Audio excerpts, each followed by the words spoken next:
This is Made for More Living with Johnny Jennings, powered by eXp Realty. Online at madeformoreliving.com. So I was born and raised in a small town in Central California. That sounds like a country song. Los Angeles. I was born and raised in a small town. Yeah, or a John Mellencamp song.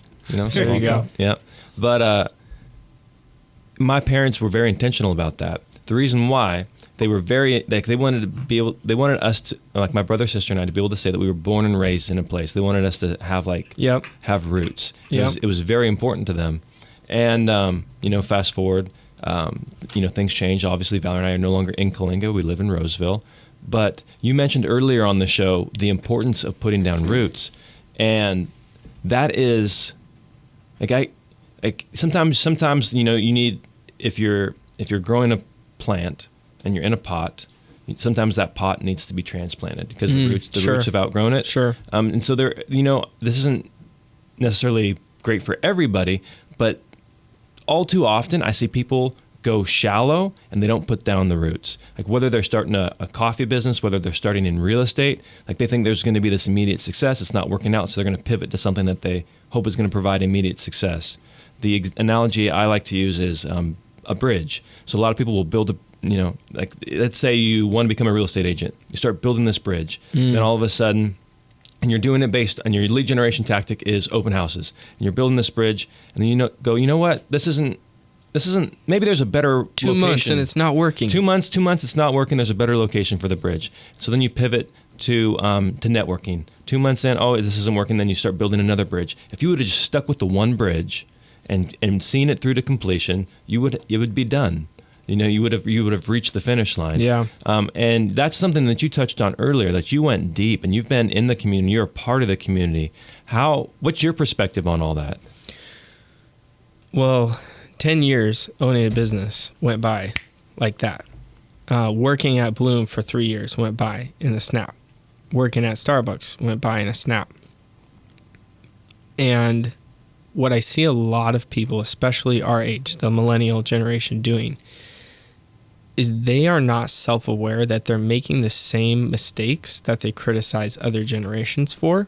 What do you mean specifically? Like, I can't believe my parents let me be a latchkey kid, and now I have all these hang-ups because of it. And yeah, they do. Yeah, and yeah, there were things that happened to me that, I'll carry with me, and I think my parents made mistakes. But our generation isn't really doing a great job of saying, what mistakes am I making? They're pointing the finger. Yeah. And, I catch myself doing it all the time as well. And it is really, really easy to just keep pointing behind or in front and not being present. I think of when Yoda told Ben Kenobi's Force Ghost, hey, I don't want to train Luke Skywalker because he's always thinking about the future. He's never present.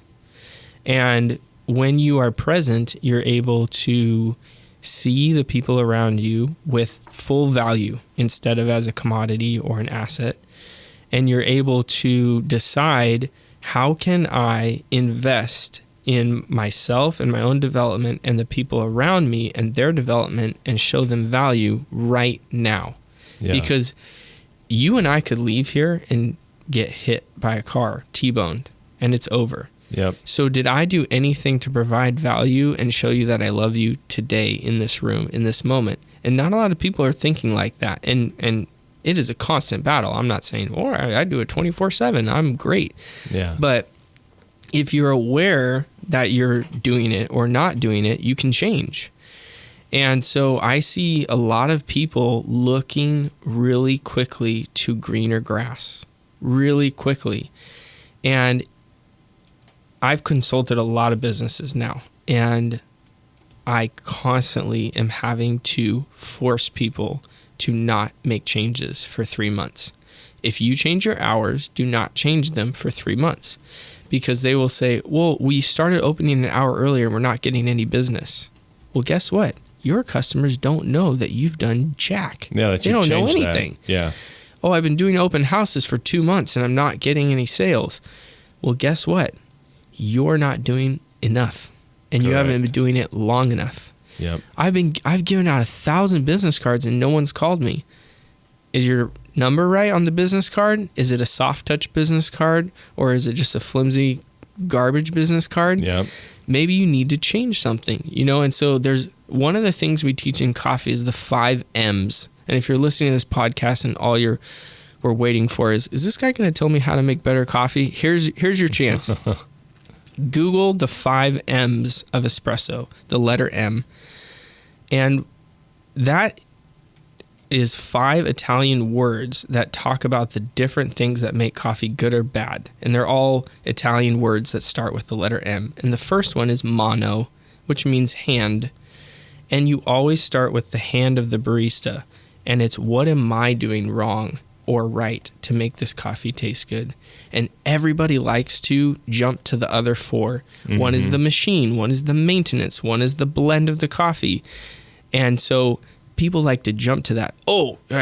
Temple's coffee sucks, man. They don't know how to roast anymore. Verve's getting too big. They sold out. They all roast everything too dark. It's probably not Verve. It's probably not Temple. It's probably you. You probably don't know how to use your machine. You probably tamped incorrectly. You probably jammed your portafilter up against the counter and created channeling in your espresso. People don't want to look at themselves first, but I've seen that in coffee and I've seen that in life, that if we self-reflect first, we'll realize there's something we could do to make the grass greener where we are. Yep. And do better with the roots where we are than going to a place where the grass is greener. I need a bigger espresso machine. I need a bigger house. I need to go where cost of living is lower. I'm sick of California. Guess what? It's not that much lower in Chattanooga, Tennessee. It's more about what we could do than what someone is doing to us from the outside. Agreed. And I like what you were mentioning earlier about being present in the moment, because oftentimes people are, myself included, so, this is the kettle calling the pot black, but it is more of a transaction and there's a bit of a distance. If it's a phone call, if it's a social media interaction, or if it's somebody that is a customer that isn't going to be a customer forever, you're just there for, whatever that product is that you're serving. Mm-hmm. It's very transactional. Whereas when it's deeper than that, you start thinking about, hey, like you came and you brought me a gift today, right? Like that was more intentional than just showing up. Yeah. It's like, how can you have that deeper relationship? And the best way to do it is to first identify, hey, how can I be doing better? Where can I improve on my client experience? Where can I improve personally? And if you focus on that, because what happens is, if it's a transactional experience and they'll never see you again, then there's little accountability there. But if it's like, hey, I'm going to see this person over and over and over and over, there's a built-in accountability there. Yeah. Because you're like, oh man, I'm going to see them at Thanksgiving. I don't want to be overly rude here, So if you approach business with, hey, I'm putting down roots, that I'm in this for the long haul, and I want them to have an experience that they will tell their friends about. Yes. And that I'll be proud the next time I see them, that I'm not going to be like embarrassed about, or there's going to be an awkward moment. Man, that is where all of a sudden it becomes a whole lot more fun also doing business. Yeah, you're building long-term relationships. And one thing I teach a lot of our young people who ask me for advice, or sometimes I give it unsolicited, is I say, you're getting hey, up there. You are building a relationship with a customer that could turn into something else. And I tell them the stories I told you guys, like, hey, someone could walk in here and say, oh, you just got your degree in marketing. I have a company and I need a marketing person. I see you here working hard every day, giving 100%. Will you come work for me? And that is how most people have left our place. Wow. Well, Luke, it's been an absolute pleasure having you on the show. Thanks for having me. Yep. Any final parting words? No. Nope. Go Fourscore, go Bloom. Yeah. And if you haven't, you got to check out House Divided. It's a really cool space. Thank you. Yeah.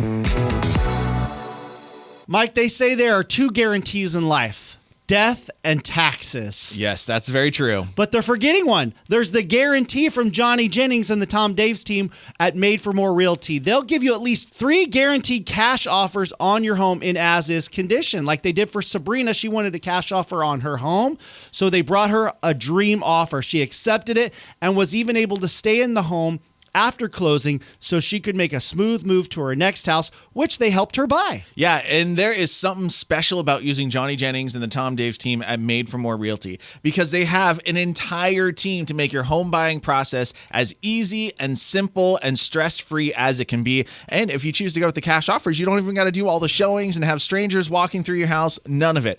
Plus, you get on average a 3% higher purchase price, and they will sell your home 27% faster than other realtors. So, you expect more? Get more with Johnny Jennings and the Tom Daves team at Made for More Realty. Just Google Made for More Realty today and get more for your home. License number 1982171.